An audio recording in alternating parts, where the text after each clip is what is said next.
পার্টির পক্ষ থেকে আমাকে সম্বর্ধনা জানানো হয়েছে। আমার বিভিন্ন মন্ডলের বিভিন্ন দলের কার্যকর্তারা, বিভিন্ন স্তরের কার্যকর্তারা আমাকে সম্বর্ধনা জানিয়েছে এবং আমি ভারতীয় জনতা পার্টির একজন কার্যকর্তা হিসাবে আমি আজকে অত্যন্ত আনন্দিত এবং অনেক গর্বিত। এটা কৌশিক রায়কে সম্বর্ধনা নয়, ভারতীয় জনতা পার্টির একজন কার্যকর্তাকে সম্বর্ধনা। আমি আপনারা জানেন, সবাই জানেন যে প্রায় এই কার্যালয় থেকে আমার রাজনীতি, আমার কর্মজীবন আমি শুরু করেছি। এইটা আমার কর্মভূমি, ভারতীয় জনতা পার্টি জেলা কার্যালয় আমার কর্মভূমি।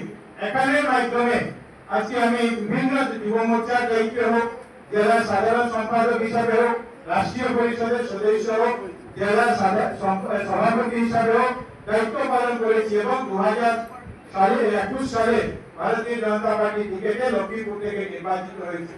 এই জন্য এই জীবনে ভারতীয় আমার যে আজকের যে পরিচয় কৌশিক রায় হিসাবে আজকে আপনারা সংবর্ধনা জানাতে এখানে এসেছেন, অনেকে আমাকে গামছা দিচ্ছেন, আজকে আমাকে সরকার মন্ত্রী পদ দিয়েছে, বিধায়ক নির্বাচিত হয়েছি। এই সবকিছু সম্ভব হয়েছে ভারতীয় জনতা পার্টির জন্য।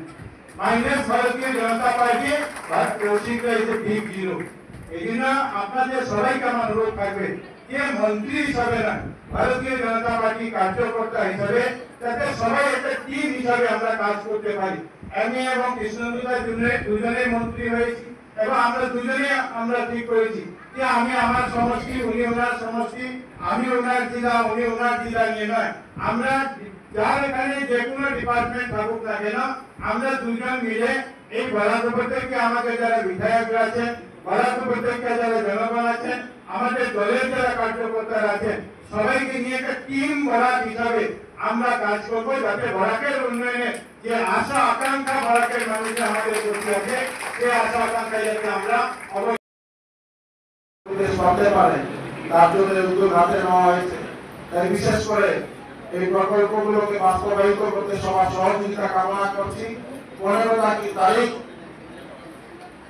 উড়ন সিভিল সাপ্লাই মিনিস্টার কৌশিক রায় গুয়াহাটিতে থাকবেন এবং সমগ্র আসামে মাননীয় মুখ্যমন্ত্রী এই হাতে আমাদের উড়ন সিভিল সাপ্লাই রেশন কার্ড বন্টনের কাজ সকাল 11টায় শুরু হবে। তাই সবাইকে আগ্রহ করছি সবাই যাতে এই প্রোগ্রামে প্রত্যেক কনস্টিটিউয়েন্সিতে একটা করে প্রোগ্রাম হবে, সবাই যোগদান করবেন। সবাই ভালো থাকবেন। আমি আপনাদের ভাই, আপনাদের সঙ্গে আছি এবং যেমন ছিলাম তেমনই আছি এবং তেমনই থাকবো। এই বলে আপনাদের সবার আশীর্বাদ কামনা করে আমি আমার বক্তব্য এখানে বিরাম দিলাম। সবাই ভালো থাকবেন।